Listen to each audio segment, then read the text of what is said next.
اے پیغمبر صلی اللہ علیہ وآلہ وسلم،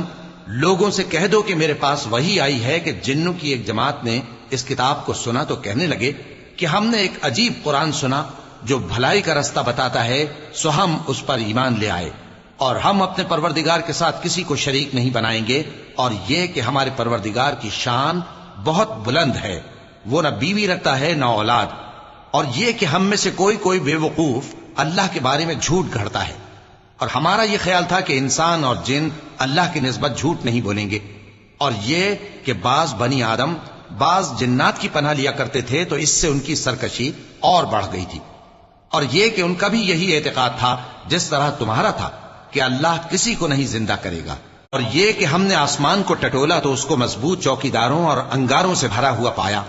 اور یہ کہ پہلے ہم وہاں بہت سے مقامات پر فرشتوں کی باتیں سننے کے لیے بیٹھا کرتے تھے، اب کوئی سننا چاہے تو اپنے لیے انگارہ تیار پاتا ہے، اور یہ کہ ہمیں معلوم نہیں کہ اس سے اہل زمین کے ساتھ برائی مقصود ہے یا ان کے پروردگار نے ان کی بھلائی کا ارادہ فرمایا ہے،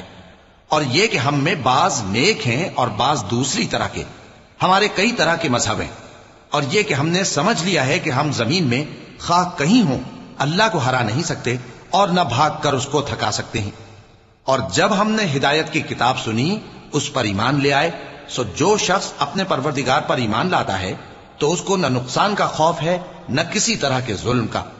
اور یہ کہ ہم میں بعض فرما بردار ہیں اور بعض نافرمان ہیں،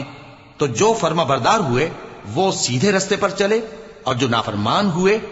وہ دوزخ کا ایندھن بنے۔